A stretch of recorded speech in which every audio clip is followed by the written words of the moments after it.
I want to break this narrative that following Jesus is boring.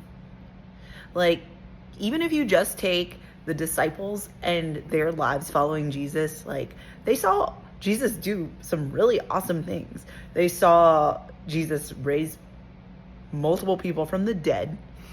They saw Jesus give blind people sight. They saw Jesus help lame men walk, right? And so Jesus very much had this ministry that was a business of transforming lives, right? And so when people try and tell me that it's boring to be a Christian, or when people, I believe a lot of people have this conceptualization of being a Christian means that, you know, you're super straight-laced and you're like very like even keel, and you know, you just, yeah, you know, I guess the epitome of a Christian is you just don't curse and you don't drink, and you know, you just kind of live this boring type of life, right? I would describe myself and my life as anything but, right? Like, every single day is an interesting new day, right? Like, I talk to people about Jesus, right? And I mean, we know how our society is. It's so easy to get canceled online. I mean, people try and cancel you in person too, right? Like, I've had patients, they decide to quit coming in, you know, for that, right? Like, I mean, I'm sorry. I apologize for trying to save your life, right? I'm actually not apologetic, right?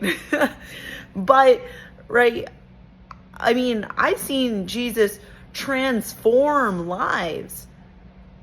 I wouldn't describe that as boring, right? In fact, I find it the most interesting, fascinating thing to watch and observe and to witness. I speak of what I have seen and what I have witnessed, right? Like, I have witnessed this. I have seen it firsthand, the power of Jesus, right? That's why I talk about it, right? And I continue to see it. And it's amazing, right? Like, even just this week, I was talking to two guys that I mentor, and I was talking to them about judgment and how Jesus calls us, basically tells us not to judge, right? It's in Matthew. Do not judge lest you be judged, right? Like, passing judgment on other people, like having a spirit of condemnation, like doing all these things, right? And like, these two guys who are gym rats and like got all these muscles, right? And they're over here, and I feel like the Holy Spirit's there, and I see them crying and like these chains breaking off of their soul. And like, how are you going to tell me that watching chains break off of somebody's soul that has been on their soul for over 10 years, right? Like, is not absolutely astounding and amazing, right? And to be used by the Lord in that manner is incredible as well, right? Like, I think that's awesome. I think that's cool. I think that's like exciting and interesting. And I didn't even start the day thinking I was going to do that, right? And, you know, it just ended up happening. So, you know, I mean, being part of Jesus's ministry, in some ways, you see, in a lot of ways, I would say you see your own incapacity and your own weakness, right? But in the other ways, you see his majesty, right? Like, and I always tell people, like Christians, like, what does God require of us, right?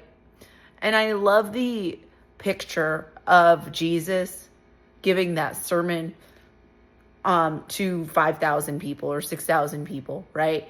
And you've got this, and he says, hey, feed everybody, right? And the disciples are talking to Jesus, and they're like, we have 5 loaves and some fish, right? Like, Jesus, there's thousands of people. And Jesus only asks that you give him what you have. And that's the most amazing thing, right? It has nothing to do with how impressive or how amazing we are, but it has to do with us surrendering what we have.